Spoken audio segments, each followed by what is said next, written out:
মুসলিম শ্রমিক ভাইদের উপর আক্রমণ ঘটেছে।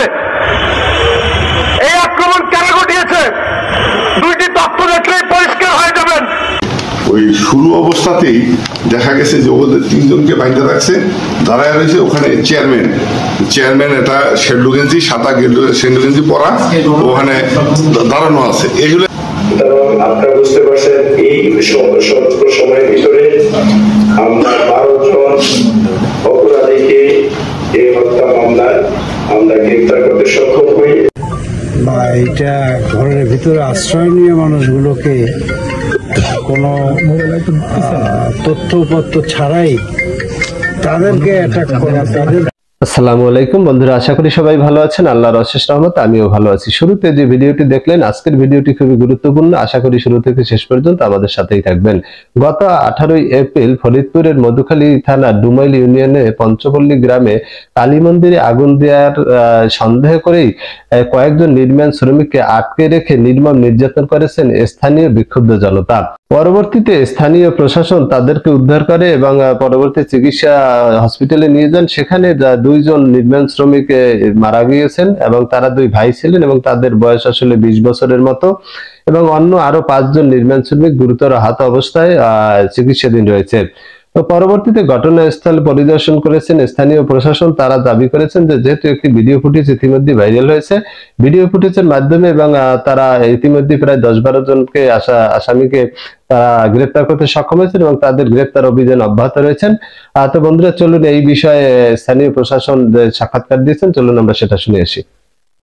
ওই শুরু অবস্থাতেই দেখা গেছে যে ওদের তিনজনকে বাইন্দা রাখছে, দাঁড়ায় রয়েছে ওখানে চেয়ারম্যান এটা শেরলু গেঞ্জি, সাদা শেরলু গেঞ্জি পরা ওখানে দাঁড়ানো আছে। এগুলো একটা বিষয়।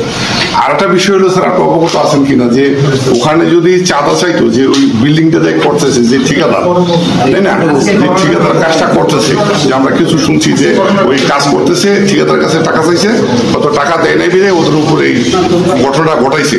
তাহলে ওই ঠিকাদারের সাথে স্যার আপনার কোনো কথা বলছেন কিনা, বা এই ধরনের কোনো ঘটনা চাঁদাবাদি চাইছে কিনা? যদি চায় থাকলে হয়তো স্যার সুবিধা হবে ওদেরকে শনাক্ত করতে। 4 জন শ্রমিক আক্রমণ করা হয়। আক্রমণের পরে 2 জন শ্রমিক মারা যায় এবং 2 জন এখনো ক্রিটিক্যাল অবস্থায় চিকিৎসাধীন রয়েছে। সেই মামলায়, সেই ঘটনায় আমরা আপনাদেরকে পূর্বে জানিয়েছি যে আমরা সেখানে 3টি মামলা রুজু করি। একটি হচ্ছে মার্ডারের হত্যা মামলা, একটি পুলিশের কাজে বাধাদারের জন্য মামলা, আরেকটি হচ্ছে মন্দিরের অধিকারের জন্য মামলা।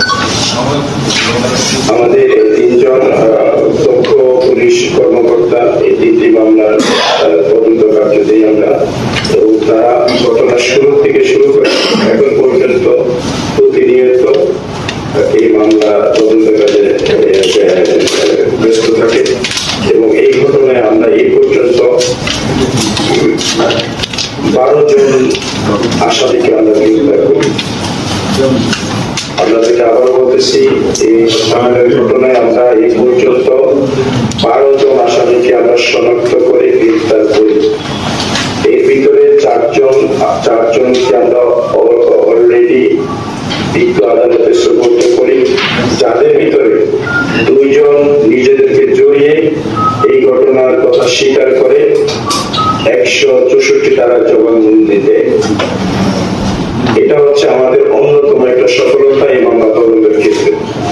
এরপরে আমরা আজকেও আরো 8 জনকে এই মামলায় জড়িত বলে আমরা গ্রেফতার করি, যাদেরকে আগামীকাল আমরা বিজ্ঞ আদালতে প্রেরণ করব।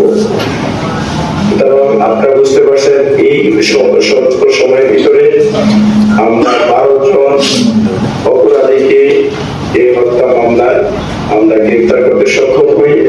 বন্ধুরা, আমরা স্থানীয় প্রশাসনের সাক্ষাৎকার শুনলাম। এছাড়াও কিন্তু স্থানীয় মানুষ ফুলে ফেঁপে উঠেছেন। তারা এইটার সুষ্ঠু তদন্ত চান এবং যারা এটার সাথে জড়িত রয়েছে তাদের দৃষ্টান্তমূলক শাস্তির দাবিতে স্থানীয় মানুষজন কিন্তু রাস্তায় নেমেছেন, রাস্তা অবরোধ করেছেন এবং বিক্ষোভ সমাবেশ করেছেন। সাধারণ মানুষের পাশাপাশি সেখানকার বাংলাদেশ শ্রমিক অধিকার পরিষদও বিক্ষোভ সমাবেশ করেছেন এবং তারাও সেখানে যারা এটার সাথে জড়িত তাদের দৃষ্টান্তমূলক শাস্তি দাবি করেছেন। তারা দাবি বলেছেন যে সেই স্থানীয় যে মেম্বার অজিত কুমার সরকার এবং চেয়ারম্যান আসাদুজ্জামান তখন তারা এর সাথে জড়িত, যারা ভিডিও ফুটেছে তাদের সম্পৃক্ততার ভিডিও ইতিমধ্যে দেখা গেছে। যেহেতু তারা দাবি করেছেন যে স্থানীয় মেম্বার যে এই যে নির্মাণ কাজ চলছিল যে স্কুলের আসলে বাথরুমের এইখানে গিয়ে এই মেম্বার চাঁদা দাবি করেছেন, চাঁদা না পেয়ে তিনি পরিকল্পিতভাবে এরকমের ঘটনা ঘটিয়েছেন বলে তিনি দাবি করেছেন।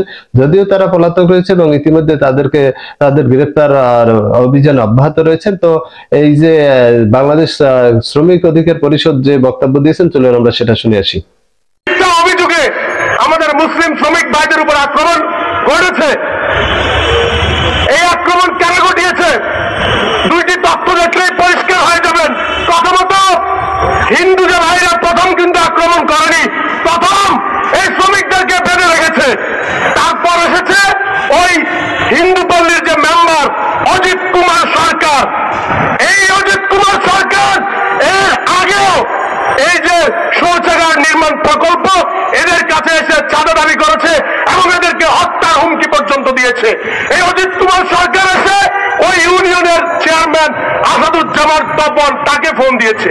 এই আসাদুজ্জামান তপন এসে মিডিয়ার বরাতে প্রথম আক্রমণ শুরু করেছে। আজকে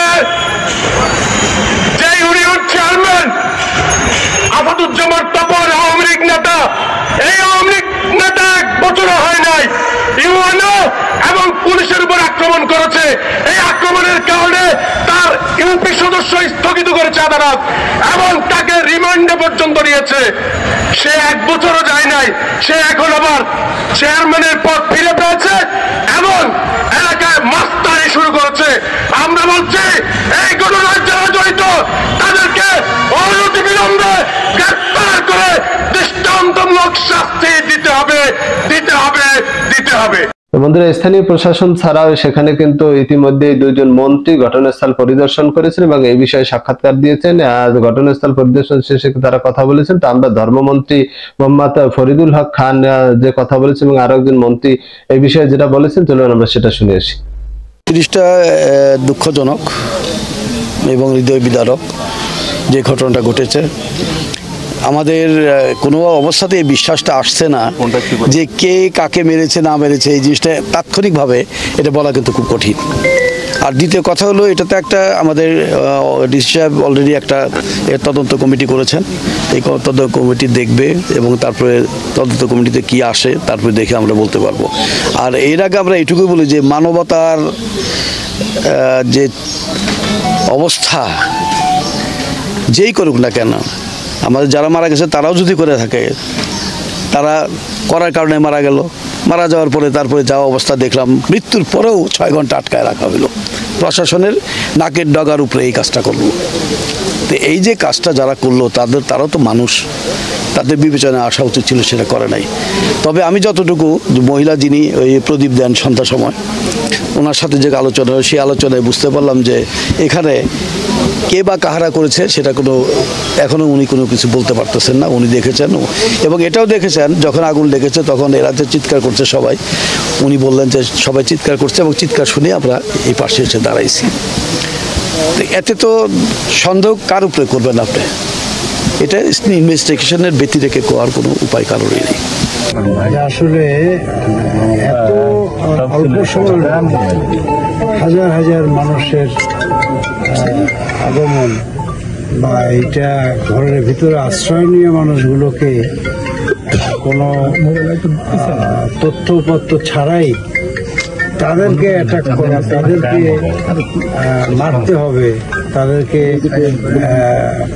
জীবননাশ করতে হবে, এই ধরনের অ্যাটেম্পটা আমাদেরকে নানা ধরনের উদ্রেক, মানে সন্দেহের উদ্রেক তৈরি করছে। সুতরাং এই ঘটনাগুলো আইনগতভাবে তদন্ত হবে এবং তদন্ত সাপেক্ষে এর পেছনে অন্য কোনো উস্কানি আছে কিনা সে বিষয়গুলোও আমাদেরকে ভাবিয়ে দেখতে হবে এবং তারপরে আইনগতভাবে যেটি ব্যবস্থা নেবার সেটা নিশ্চয়ই আমরা নেব।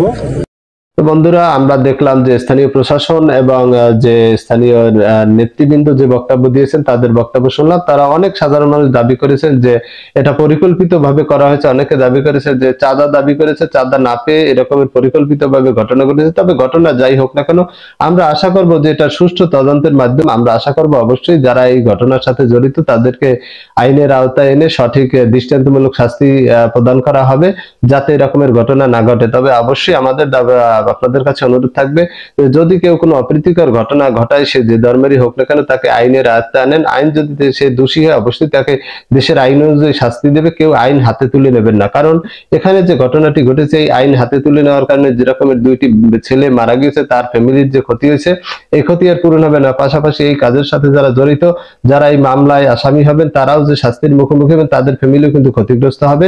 তো আপনাদের কাছে আমাদের অনুরোধ থাকবে অবশ্যই কেউ কোনো আইন হাতে না তুলে দিয়ে, যদি কেউ এ ধরনের বড় কোনো অন্যায় করে বা যে অন্যায় করুক, আপনারা আইনের কাছে শরণাপন্ন এবং আইনের হাতে তাদেরকে তুলে দেন, দেশের আইন অনুযায়ী তাদের বিচারক, এটাই আমাদের প্রত্যাশা থাকবে। তো বন্ধুরা, আমার এই আজকের ভিডিও এই পর্যন্ত। দেখা হবে আগামী ভিডিওতে, এবং নিয়মিত সকল সংবাদ পেতে আপনারা অবশ্যই আমার চ্যানেলটি সাবস্ক্রাইব করে আমাদের পাশে থাকবেন। ধন্যবাদ।